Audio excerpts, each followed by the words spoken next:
ألم يعلموا أن الله يعلم سرهم ونجواهم وأن الله علام الغيوب.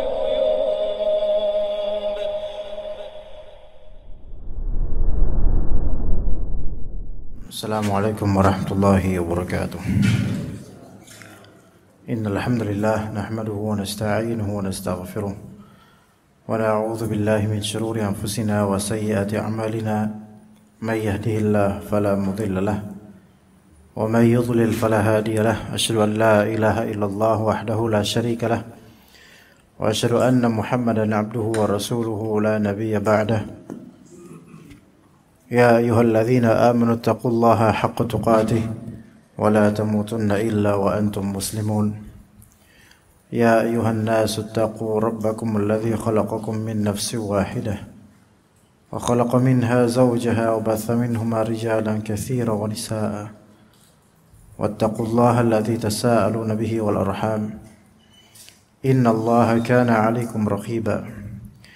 يا أيها الذين آمنوا اتقوا الله وقولوا قولا سديدا يصلح لكم أعمالكم ويغفر لكم ذنوبكم ومن يطع الله ورسوله فقد فاز فوزا عظيما. فإن أصدق الحديث كتاب الله وخير الهدي هدي محمد صلى الله عليه وسلم وشر الأمور محدثاتها وكل محدثة بدعة وكل بدعة ضلالة وكل ضلالة في النار. Amma ba'd. Jemaah sekalian yang dirahmati oleh Allah Azza wa Jalla,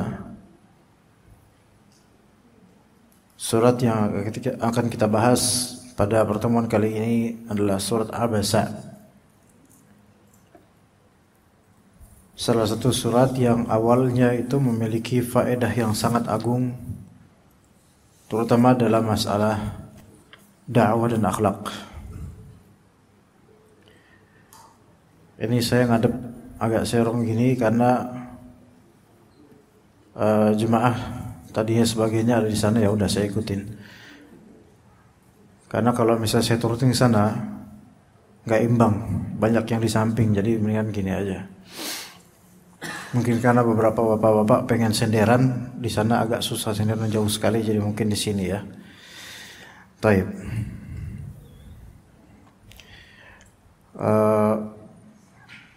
Surat Abasa termasuk surat Makkiyah, disepakati oleh ulama. Jumlahnya 41 ayat, dan kita mungkin akan hanya membahas 10 ayat pertama untuk satu tema, dengan kisah yang dihikayatkan sebagai sebab turunnya ayat ini. Kita baca terlebih dahulu ayatnya dari 1 sampai 10 insyaallah. A'udzu billahi minasyaitonir rajim. Bismillahirrahmanirrahim. Abasa wa tawalla an ja'ahu al-a'ma wa ma yudrika la'allahu yazzakka aw yadhakkaru fatanfa'ahu adh-dhikra. أما من استغنى فأنت له تصدى وما عليك ألا يزكى وأما من جاءك يسعى وهو يخشى فأنت عنه تلهى. Kata Allah SWT, abasa wa tawalla. Abasa yaitu kalaha biwajhih, yaitu berwajah masam, berwajah kurang ramah. Ya, wajah kurang ramah itu ada yang secara zat memang diciptakan dari sananya kelihatan serem atau kurang ramah, padahal orang nggak bermaksud begitu, itu ada. Tapi ini wajah kurang ramah karena memang ada rasa di hati, jadi terlukis di wajahnya. Jadi abasa.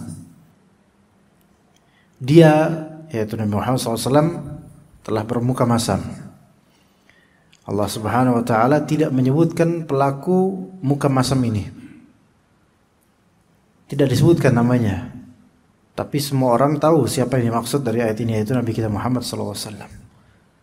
Allah tidak menyebutkan dalam teguran ini karena Allah memuliakan Nabi Muhammad SAW. Itu menunjukkan juga kadang orang yang paling mulia atau orang mulia itu dapat teguran dari Allah, dapat nasihat dari Allah. Ya. Dan orang semakin cepat teguran dari Allah terhadapnya, itu semakin lebih baik dan lebih mulia dibandingkan orang yang dibiarkan oleh Allah begitu saja terlantar tanpa teguran, tanpa nasihat dari Allah. Maka di sini abasa wa tawalla. Tawalla artinya a'rada biwajhihi, yaitu berpaling dengan mukanya. Dari wajahnya itu masam, ya, tidak enak dipandang, kemudian berpaling, tidak mau melihat objek yang dimaksud di ayat ini. Yaitu siapa? Anja'ahul a'ma, yaitu ketika datang kepadanya a'ma. A'ma yaitu alladzi la yubsiru bi'ainihi. Ya, a'ma orang buta itu yang tidak melihat dengan mata kepalanya.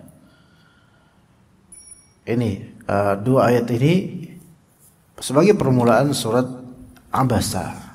Dan surat ini disebut surat Abasa karena diawali dengan kata Abasa. Nah, dalam hadis riwayat At-Tirmidzi dalam sunannya dengan sanadnya dari Aisyah radhiyallahu anha, beliau bercerita, nazalat abasa wa tawalla fi ibni ummi maktumin al-a'ma. Turun ayat-ayat abasa wa tawalla dalam kasus tentang apa? Tentang Ibn Ummi Maktum yang buta. Ibn Ummi Maktum. Ya, Ibn Ummi Maktum yang buta, al-a'ma. Jika ada Aisyah, ayat ini turun tentang apa? Abdullah bin Ummi Maktum, si buta itu. Ya, pertanyaannya, buta itu aib tidak aib? Aib, ya. Bukankah ini sama dengan ghibah? Iya, ini sesuatu yang disebut ghibah, tetapi ini merupakan ghibah yang diperbolehkan. Jadi di antara ghibah yang diperbolehkan adalah ta'rif, yaitu memperkenalkan dengan sesuatu yang semua orang mengenalnya dengan itu, walaupun sesuatu itu dianggap kurang, tanpa bermaksud melecehkan, gitu. Itu boleh untuk memperkenalkan, ya. Misal Anda nanya kepada bapak-bapak, Pak, tahu Pak Arif nggak Pak? Pak Arif? Oh, Pak Arif mas, di RT ini aja Pak Arif ada 3. Di masjid ada lagi 2 orang dari RT lain, misalnya. Arif yang mana nih? Nah, Arif yang pendek tuh Pak, gitu. Oh, yang pendek, ya tahu, ya. Atau Arif panjang, gitu misalnya, atau dan seterusnya, ya. Gitu. Maka itu diperbolehkan kalau memang dengan itulah dia dikenal, gitu loh.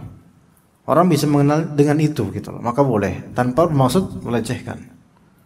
Itu boleh. Ya.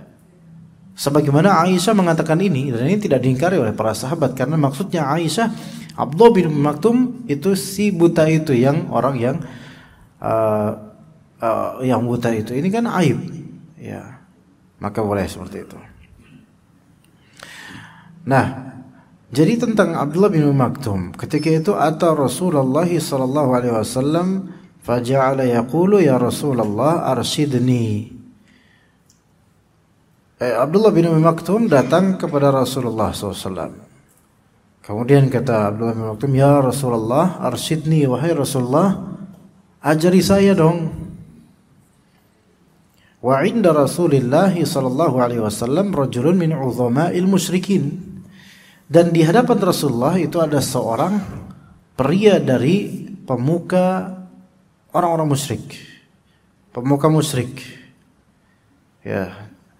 Rasulullah itu dalam rangka apa? Dalam rangka dakwah. Mendakwahi pemuka musyrik ini, orang kafir ini. Ya. Jadi Rasulullah menyeru orang musyrik ini untuk bertauhid, hanya mengagungkan Allah Azza wa Jalla. Bagus perbuatannya tentu. Namun di sela-sela perbincangan tiba-tiba ada seorang buta yang mungkin gak ngerti keadaan, kemudian langsung menyelak dengan, ya Rasulullah, arsyidni ya Rasulullah, ajari saya, bimbingi saya, yaitu kata Abdullah bin Maktum. Maka faja'ala Rasulullah SAW yu'ridu anhu wa yuqbilu 'alal akhar. Maka dengar pertanyaan Abdullah bin Maktum, padahal beliau lagi di tengah-tengah bicara dengan pemuka Quraisy, dan Rasulullah SAW sangat ingin untuk menyebarkan dakwahnya. Maka beliau pun kemudian berpaling menghadap ke sisi lain, nggak mau melayani Abdullah bin Umi Maktum. Konteksnya di sini Abdullah bin Maktum itu Muslim, sedangkan orang yang di hadapan Rasulullah itu musyrik. Ya, begitu coba.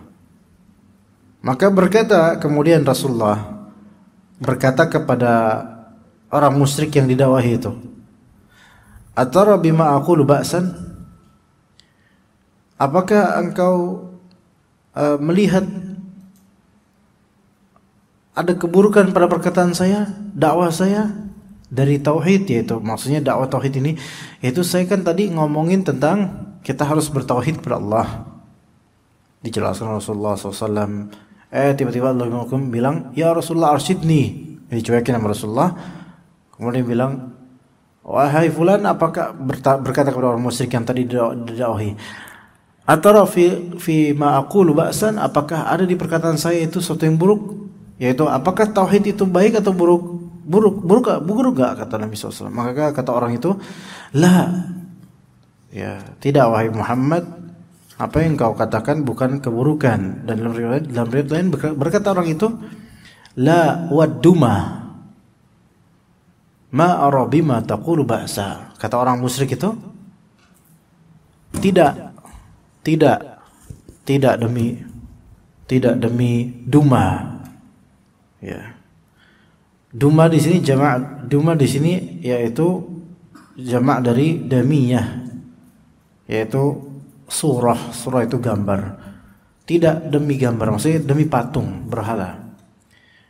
Tidak demi berhala. Apa yang kau katakan itu enggak ada masalah. Ajaib enggak di sini berkatanya. Yang Rasul kan dari tadi mendakwahi apa? Jadi di sini ada pelajaran. Allah Subhanahu wa taala seperti menegur Rasulullah SAW dengan cara lain. Rasulullah mengajarkan kepada orang musyrik itu, ayo kita hanya menyembah Allah saja.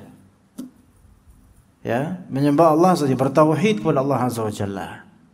Jangan menyembah patung. Jangan menyembah selain Allah. Didakwahi gitu supaya orang itu tertarik masuk Islam. Tiba-tiba Allah bin Maktum enggak ngerti konteks, langsung bilang, "Ya Rasulullah, tolong ajari saya." Maka Rasulullah berpaling, enggak mau dengerin beliau, yaitu Allah bin Maktum. Kemudian, wahai fulan yang musyrik ini, wahai fulan, apakah engkau melihat keburukan dalam ceramah saya barusan gitu? Maka apa kata orang musyrik itu? Enggak ada demi berhala, enggak ada. Bersumpah dengan berhala. Enggak ada masalah dengan apa yang kamu katakan. Faham enggak di sini maksudnya? Hah? Gimana? Iya. Jadi dia bilang demi berhala, padahal yang diajarkan barusan adalah tauhid. Dan kemudian kata dia demi berhala, enggak ada masalah dengan tauhidmu itu, enggak ada masalah, bagus. Tapi ngomongnya demi berhala gitu. Seolah-olah apa? Wallahualam, seolah-olah itu apa yang tadi disampaikan Rasulullah itu sia-sia aja gitu loh. Nah, dia masih kayak gitu. Ya. Kita misalnya ketemu anak-anak muda sekarang kan kalau ngomong suka ngomong kasar. Ya, kamu itu masih muda, punya potensi bagus, bagusnya akhlak mulia, supaya ilmu kamu bermanfaat. Jangan ngomong kasar, apalagi sama orang tua. Kata anak muda itu, tahu nih, njir, ya ngomong kayak gitu, njir gitu. Ya, kamu nanya. Kalau itu gaul, bukan kasar, itu gaul. Tapi kalau terhadap orang tua tentu itu kurang ajar kalau itu ngomong kayak gitu. Iya, kalau terhadap teman sendiri mungkin biasa. Jadi seperti yang dia omongin tadi itu nggak ada efeknya sama sekali gitu loh. Ya, Rasulullah. Nah, kasus ini yaitu Rasulullah SAW mendakwahkan tauhid. Ya, kemudian Abdullah bin Maktum yang pengen minta diajarin Rasulullah, malah Rasulullah tidak ajarkan. Ya, kemudian malah justru orang musyrik ini apa? Orang musyrik ini malah apa? Malah dia mengatakan kalimat yang bertentangan dengan apa yang Rasulullah SAW ajarkan. Ya. Ya Pak. Wassalam. Maka di sini ada dua pihak. Ya, tentu Rasulullah SAW kemudian dua pihak tambahan. Pihak pertama Abdullah bin Ummi Maktum. Ya. Pihak kedua yaitu orang musyrik itu. Dua, ya. Pihak pertama Abdullah bin Ummi Maktum, ya.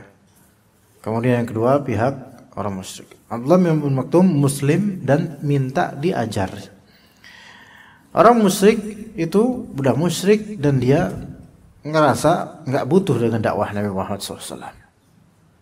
Tapi di sini justru kebalik.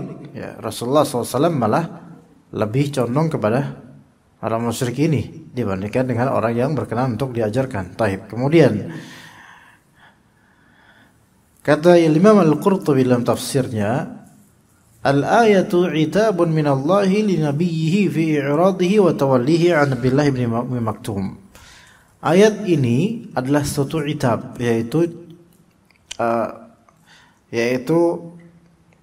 koreksi dari Allah Azza wa Jalla kepada nabinya karena berpalingnya beliau sallallahu alaihi wasallam dari Abdullah bin Ummi Maktum. Ya, ada yang mengatakan namanya adalah Amr bin Ummi Maktum.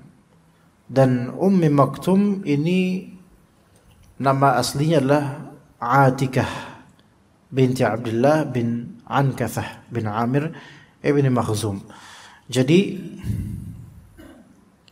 Abdullah dinisbatkan kepada dinisbatkan kepada kunyah ibunya. Nama ibunya aslinya adalah Atikah. Ya. Namun disebut juga Ummu Maktum. Maka dinisbatkan oleh orang-orang Abdullah ini putranya Ummi Maktum, bukan putra bapaknya. Ya. Taib ala kulli hal. Kita lanjut di sini. Wa kana qad tashaghala anhu bi rajulin min uzama al-Quraisy al-musyrikin. Nabi SAW ketika itu sedang sibuk dengan seorang pria dari pembesar musyrik yang disebut Al-Walid bin Al-Mughirah. Ya, Al-Walid bin Al-Mughirah. Ya. Tapi ada juga di riwayat lain kata Qatadah bukan Al-Walid bin Mughirah melainkan dia adalah Umayyah bin Khalaf. Ada juga ulama lain mengatakan bukan Umayyah, dia adalah Ubay bin Khalaf. Ala kulli hal siapapun itu, yang penting itu adalah pemimpin orang musyrik ketika itu Rasulullah SAW mau dakwahkan. Ya. Dan kata Az-Zamakhsyari, salah satu ahli tafsir, kana indahu sanadidu Quraisy. Kata Az-Zamakhsyari, ketika itu ada beberapa orang-orang Quraisy, ya, orang-orang Quraisy yang didakwahi oleh Nabi SAW, yaitu Utbah bin Rabi'ah dan Syaibah binti Rabi'ah, juga dan Syaibah bin Rabi'ah, juga Abu Jahal didakwahi juga, Al-Walid bin Mughirah didakwahi semua supaya masuk Islam.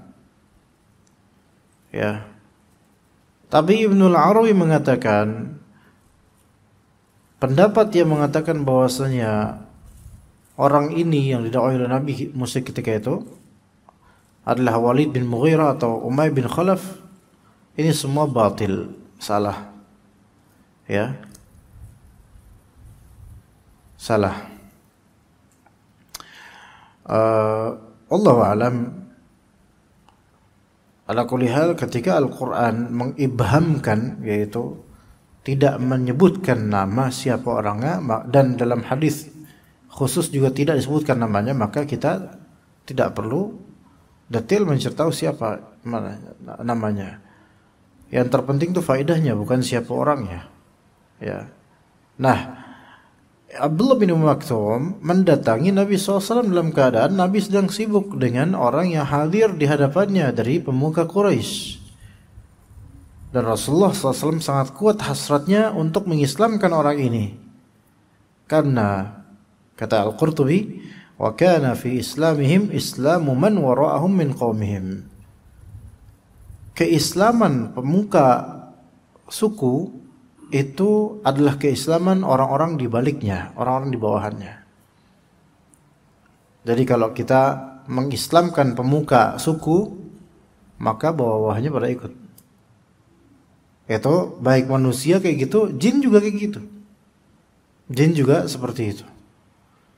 Ya.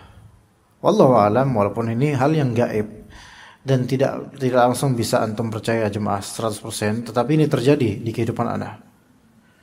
Ketika itu Anda meruqyah seorang murid Anda sendiri dan dia qadarullah kesurupan jin. Pertama jin macan. Ya, maung gitu. Ya, kalau dibaca Al-Qur'an mesti tangannya langsung nyakar-nyakar tanah. Ya, Anda enggak tahu macan sama kucing gitu. Anda ruqyah sampai dia taubat ke jinnya maksudnya.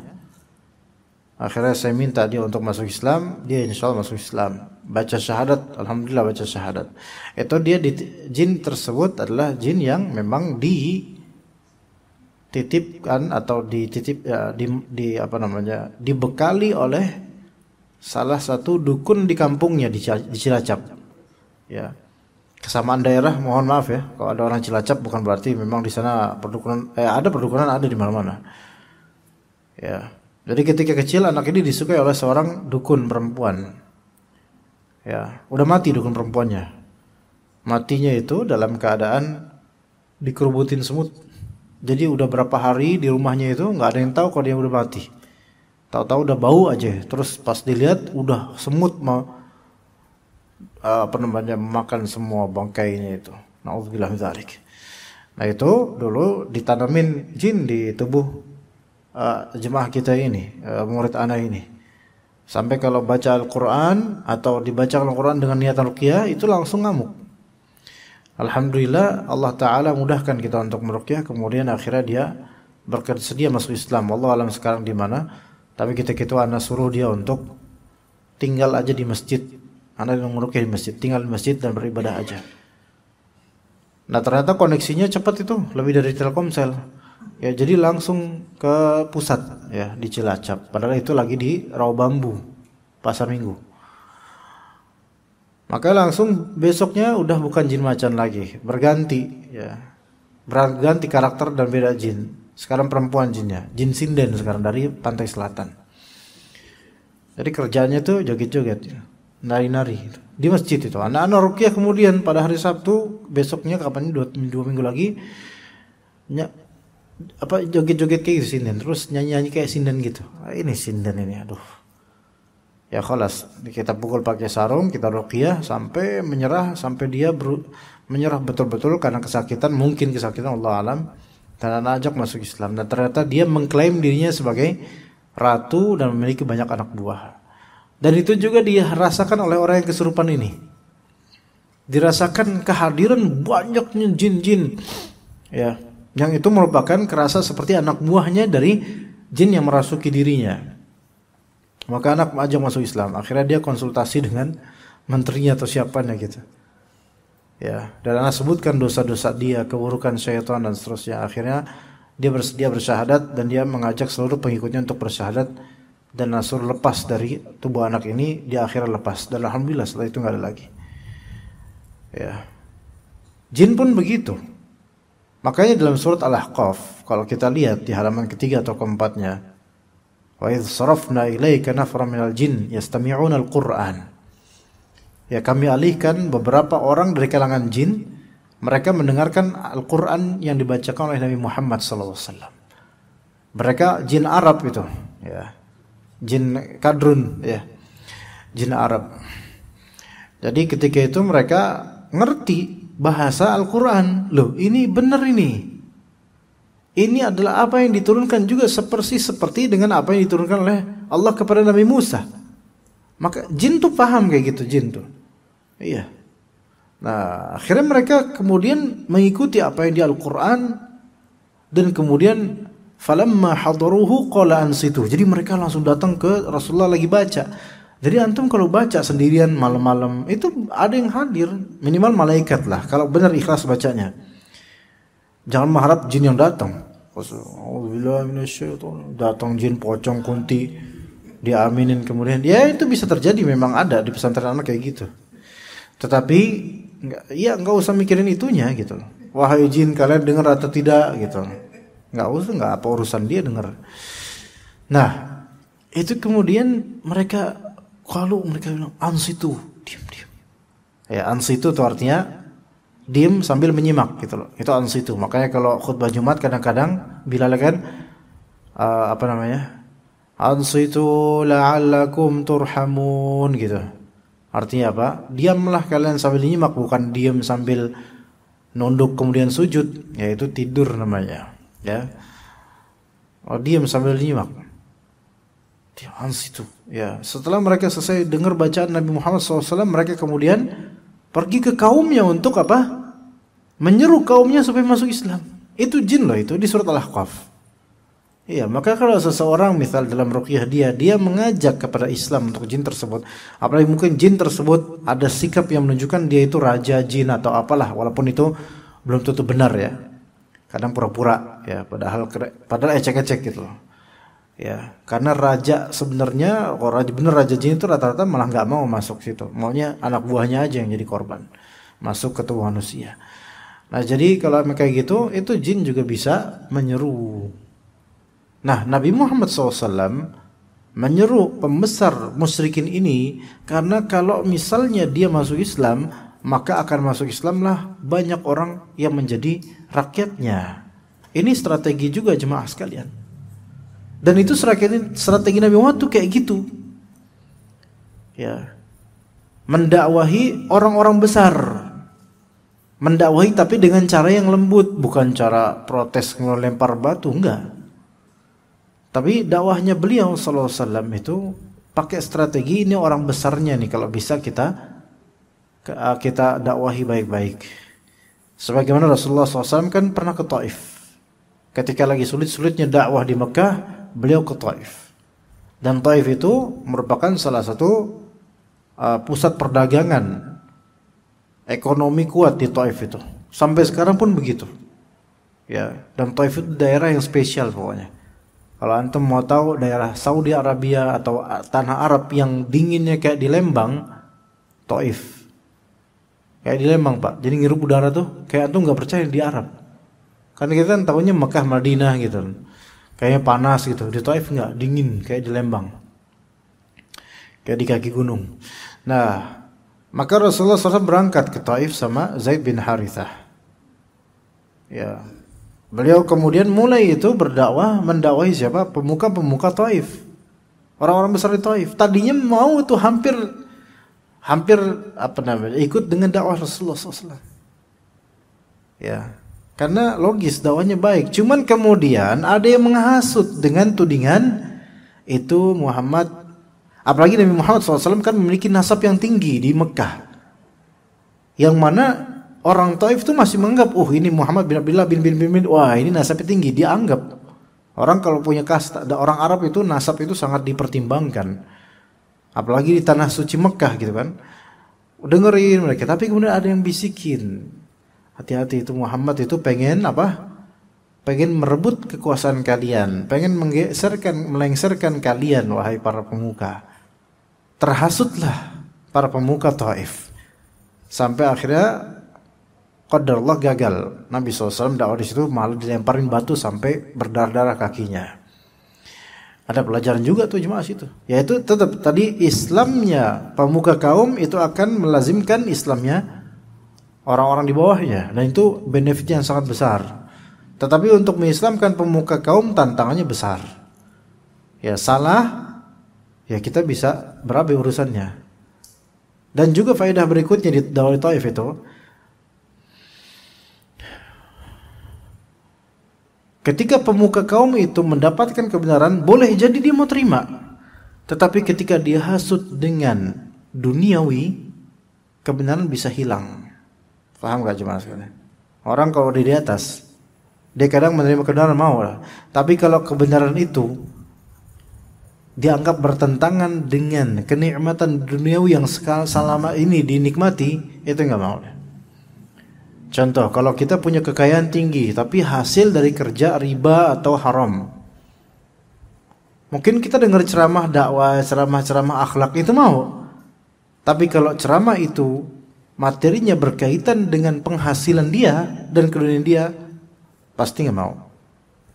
Karena bagaimana orang-orang ketika di atas itu ada arogansi yang tanpa dia sadari itu udah terbentuk di hatinya, kalau nggak zuhud. Ya begitu jemaah sekalian. Taib. Kemudian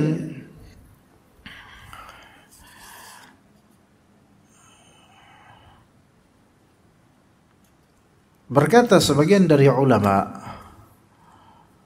ma fa'alahu ibnu ummi maktumin kana min su'il adabi law kana aliman bi anna nabiyya sallallahu alaihi wasallam masyghulun bi ghairihi. Apa yang diperbuat oleh Abdullah bin Ummi Maktum itu adalah buruknya adab.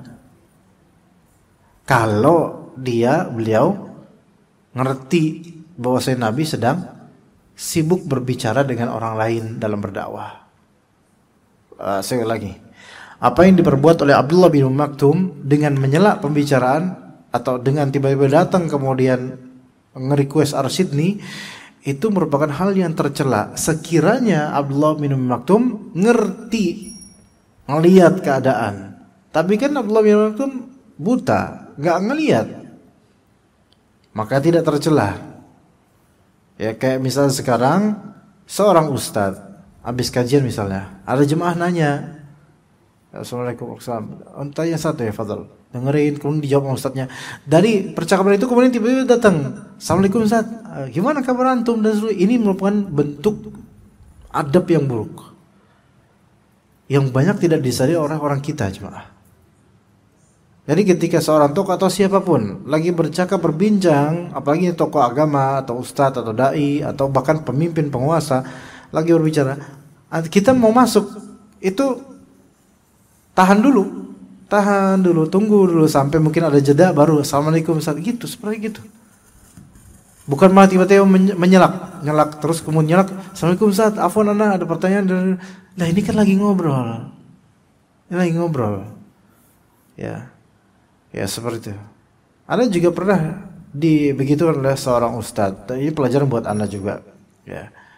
Jadi ada seorang ustadz, doktor, salah satu doktor sunnah di Indonesia ini, masya Allah. Itu beliau lagi ngobrol ketika kita daurah, lagi bicara dengan ustadz lainnya gitu. Maka kemudian Ana nimbrung. Ya. Assalamualaikum Ustaz. Waalaikumsalam katanya. Fasad, Ana ada pertanyaan Ustaz. Sebentar, langsung digituin Ana, sebentar. Ana disuruh tunggu di sampingnya Ana.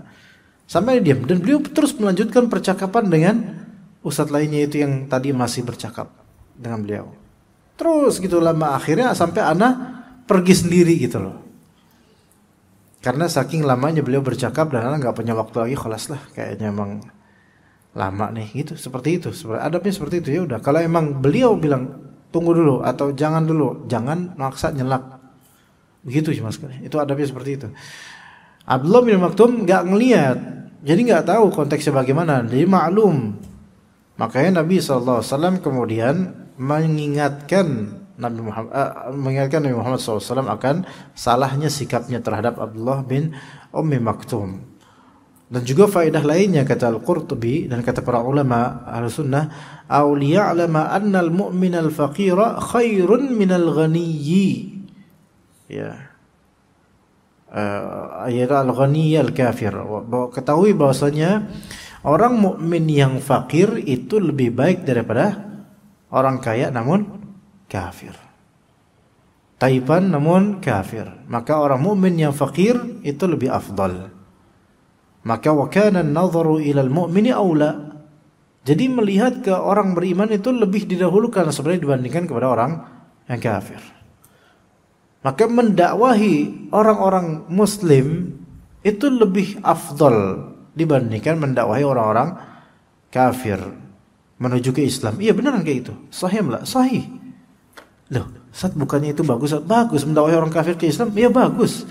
Cuman mendakwahi orang muslim supaya bertahan keislamannya, supaya makin membaik keislamannya, itu lebih afdal. Beneran lebih afdal. Tapi Ustaz, kan ada beberapa dai atau ustaz yang spesialis dakwah orang Nasrani ke Islam. Kita apresiasi mereka, alhamdulillah. Cuman keumuman dai, keumuman ustaz itu lebih didahulukan, mereka dahulukan harus apa? Dakwahi kaum muslimin tersebut di masjid-masjid, di jalanan, di perkantoran dan seterusnya. Begitu. Karena mempertahankan umat Islam yang sekarang itu lebih afdol daripada sekedar nambah member. Iya.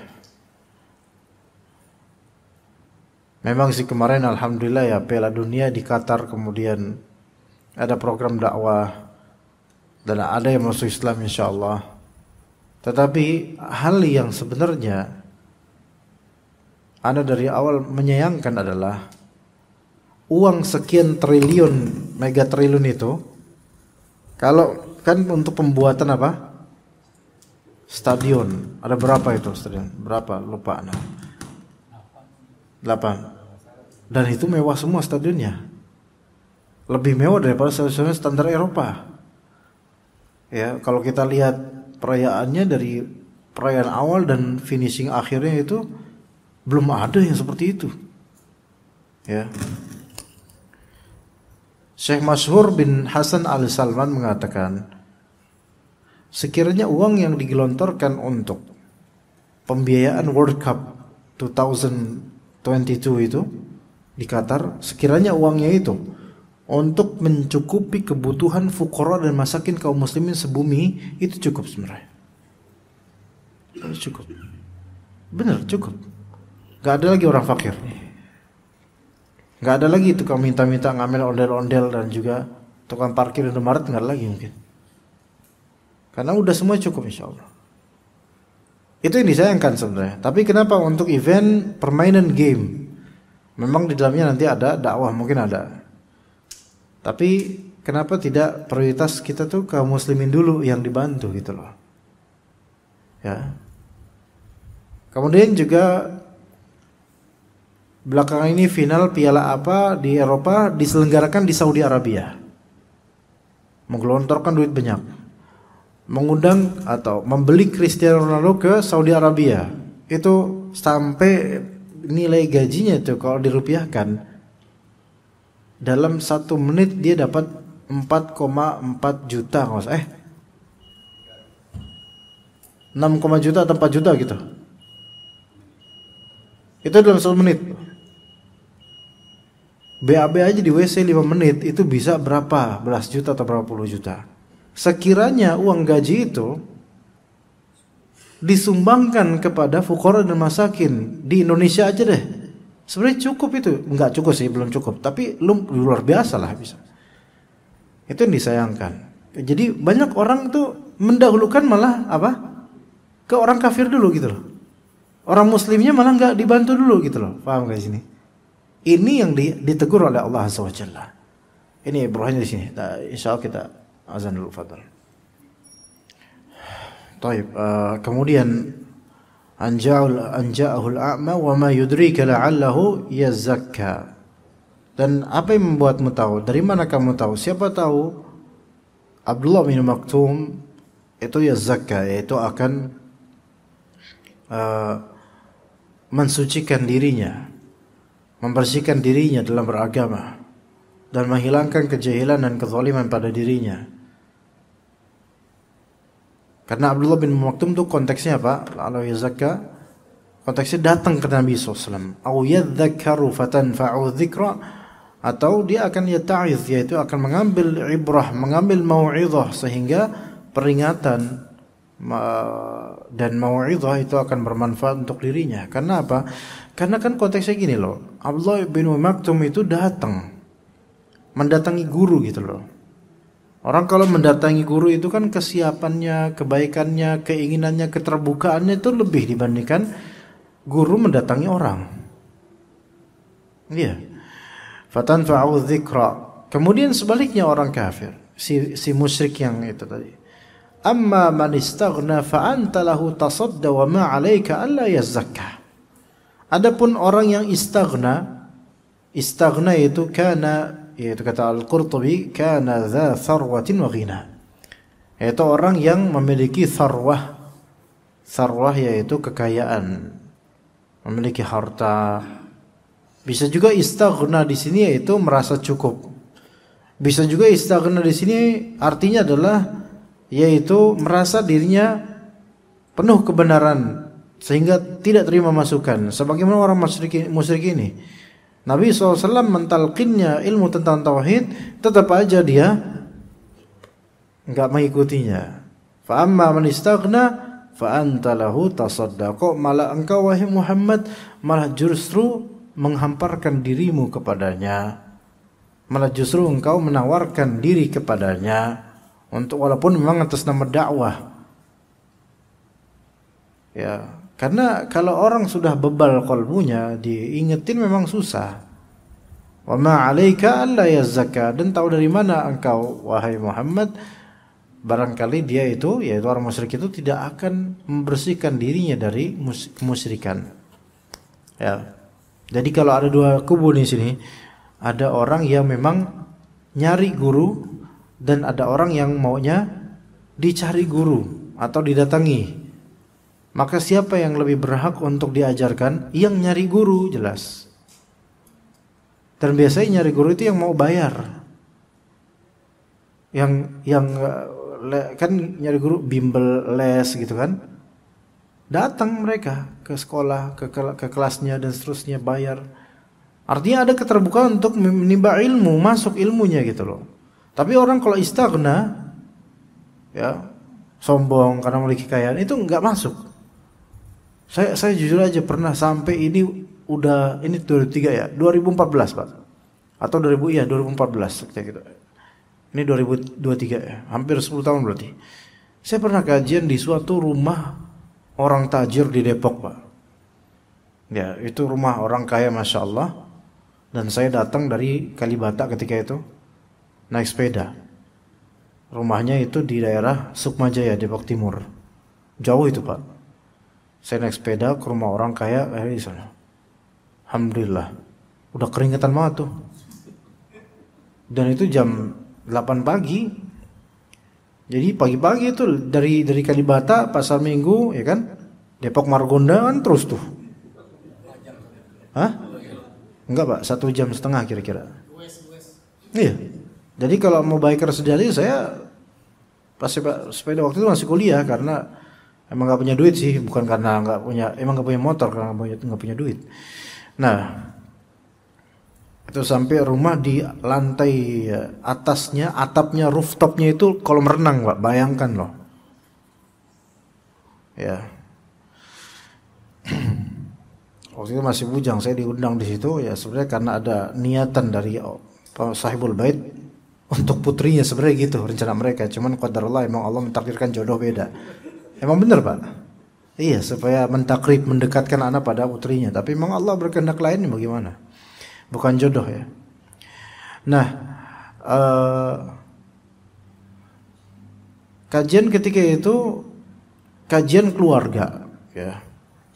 Jadi ini para istris ya, para perempuan-perempuan duduk berjarak. Melkeliling gitu duduk mereka. Suami-suami mereka itu bukan duduk di depan anak.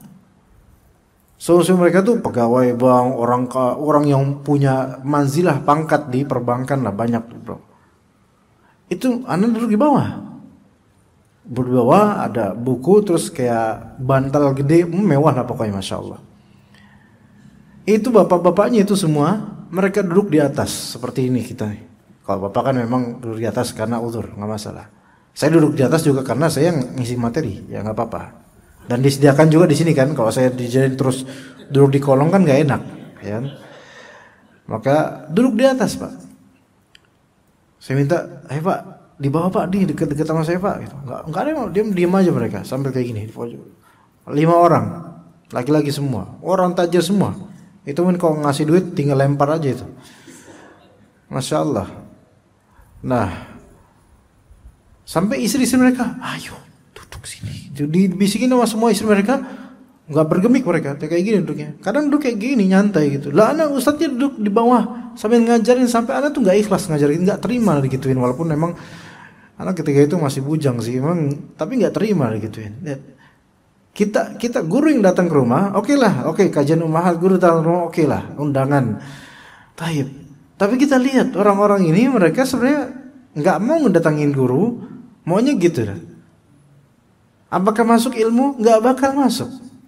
Selain itu gurunya juga nggak bakal ridho digituin jemaah. Walaupun memang gurunya lebih muda jauh, tetapi kan ini ilmu syar'i gitu loh. Perlu ketawaduan. Saya aja sebenarnya nggak enak ini jemaah, beberapa jemaah yang berusia senior, kemudian di bawah, tapi memang konteksnya kan ilmu syar'i, wajar kita membaca Al-Quran. Itu ibrahnya dalam dunia dakwah. Masalah-masalah seperti ini ternyata terrefleksikan dari ayat-ayat yang sederhana ini. Ada orang yang dia tuh datengin guru dan nyari ilmu, ini lebih mudah meresap ilmunya. Ada orang yang nggak mau ngedatengin guru, maunya didatengin, ya, dan udah gitu merasa lebih benar daripada gurunya. Ya khalas lah, ya seperti ini mau ditalkin apapun tetap aja. Iya. Wa amma man ja'aka yas'a wa huwa yakhsha fa anta anhu talaha. Adapun orang yang ja'aka yas'a, datang kepadamu dengan bergegas. Karena Abdullah bin Maktum itu datang buta beliau dan bergegas, orang buta, ini Rasulullah, ini Muhammad ini, langsung jalan gitu. Yas'a itu kan kayak sa'i Pak. Kayak kalau kita kan habis tawaf ya, tawaf kemudian minum air zam-zam, salat 2 rakaat minum air zam-zam, kemudian kan kita buat sa'i, mas'a namanya. Kita kan sa'i Safa Marwah, kan ada bagian-bagian yang memang kita dianjurkan untuk agak harwalah namanya, agak sedikit di bagian yang warna hijau itu. Nah, sa'i itu kan jalan gitu, tapi nggak terlalu lembet gitu. Nah, dia jalan dengan usaha, dengan payah gitu. Abdullah bin Maktum, wa huwa yakhsha, dan dia dalam keadaan takut pada Allah. Kamu malah wahai Muhammad, fa anta anhu talaha, kamu malah melalaikannya. Nah, di sini ada di antara syarat masuknya dan terkabulnya ilmu ke hati, yaitu pertama ja'aka, terus yas'a, kemudian yakhsha. Ini 3 hal ini kalau dipatrikan di diri kita ketika nuntut ilmu, itu masuk. Yaitu kita datangin ilmu, maksudnya datangin orang yang berilmu gitu loh. Kita datang, bukan sebaliknya, nunggu dia datang ke rumah kita baru kita mau belajar. Enggak. Kalau itu les namanya. Ya, itu les ya. Ja'aka yas'a, datang. Kalau misalnya masih kan tempat netral, sama-sama berarti datang gitu loh, datang. Kita datang ke masjid. Ya. Datang, kemudian yas'a. Yas'a itu ada usaha. Sa'yu itu kan usaha. Wa anna sa'yahu sawfa yura. Kata Nabi, kata Allah SWT, sesungguhnya usaha manusia itu akan diperlihatkan di akhirat nanti. Yaitu datang ke orang berilmu dan juga punya usaha gitu loh. Usaha di sini artinya ya jangan manja, ya datang jalan kaki gitu kan. Duduk, dengerin, usaha. Wa huwa yakhsha, dan takut pada Allah. Kalau tersyaratkan ini, insyaallah ilmu itu lebih cepat masuk. Insyaallah begitu. Fa anta anhu talahat, tapi engkau malah berpaling darinya. Begitu jemaah sekalian. Karena qalbu ketika takut pada Allah, qalbu itu sedang terbuka untuk mendapatkan ilmu. Ya, adapun kalau qalbu itu keras, enggak takut sama Allah, maka itu tertutup seperti batu. Keras qalbunya. Ya, kita rasakan itu kadang-kadang jemaah sekalian. Kalau kebanyakan maksiat, ilmu itu susah masuknya ke hati. Tapi kalau kita lagi sedih, lagi dapat musibah, lagi pengen kembali ke Allah, ilmu itu cepat masuknya, insyaallah. Ya begitu materinya insyaallah jemaah sekalian. Mungkin ini selesai atau ada pertanyaan jemaah? Kalau tidak ada berarti kita selesaikan sampai sini. Ibu-ibu ada pertanyaan ibu-ibu? Ibu silakan ibu. Ibu silakan. Ibu mau bertanya? Ya silakan.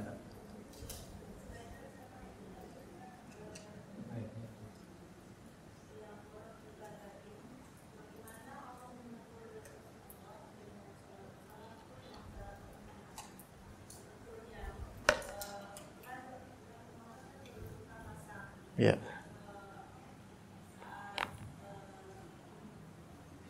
Bagaimana Allah Ta'ala menegur Rasulullah SAW? Caranya bagaimana? Caranya adalah menurunkan wahyu. Ini Jadi ketika Rasulullah SAW melakukan hal tersebut, maka setelah kejadian peristiwa ini, turunlah wahyu ini surat Abasa, awal-awal minimal dulu. Dan Rasul menerima wahyu itu, dan karena ini amanat untuk disampaikan ke kaum muslimin, maka beliau membacakannya untuk kaum muslimin.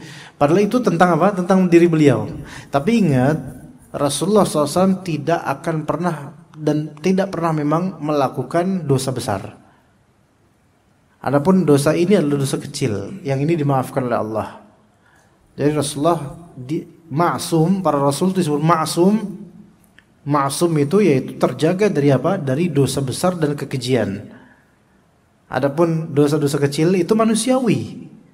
Kata Nabi SAW, kullu bani adama khatta'un. Setiap putra Adam itu sering berbuat salah. Dan sebaik-baik orang yang sering berbuat salah ada yang sering bertaubat. Nah, Rasulullah SAW setelah bersikap seperti ini, langsung ditegur oleh Allah dengan wahyu. Jadi di antara cara teguran Allah kepada Rasulnya adalah dengan wahyu. Seperti itu, jemaah. Ya begitu, wallah. Kalau kita ditegur dengan turun nggak ada wahyu, kita salah langsung turun nggak? Kalau kita salah terus turun, itu tebel banget kitabnya nanti, karena salahnya banyak. Udah gitu dosanya besar-besar lagi. Kalau ini kan beliau kesalahan beliau itu dimaklumi jemaah sekalian. Secara sosial maklum dan secara psikologis maklum, Pak. Siapa yang lagi ngomong sama tokoh kemudian malah justru dipotong, kan siapa juga nggak mau kan? Iya, siapa dari kita yang nggak mau? Begitu jemaah sekalian. Begitu Bu ya. Ya, Bapak-bapak mungkin ada pertanyaan? Kalau tidak ada kita cukup insyaallah sampai sini ya. Ya, terima kasih jemaah sekalian rahimakumullah. Moga-moga apa yang disampaikan dan didengar oleh kita semua merupakan ilmu yang bermanfaat dan menjadi pemberat kebaikan kita semua di dunia dan akhirat. Dan jika ada kalimat yang mungkin kurang diperkenankan, maka itu memang di antara kekurangan saya. Jika ada kelebihan dan kebaikan, maka itu semua dari Rabbil Alamin. Wa sallallahu ala nabiyyina Muhammadin wa ala alihi wa sahbihi ajma'in. Subhanakallahumma bihamdika asyhadu an la ilaha illa anta astaghfiruka wa atubu ilaik. Assalamualaikum warahmatullahi wabarakatuh.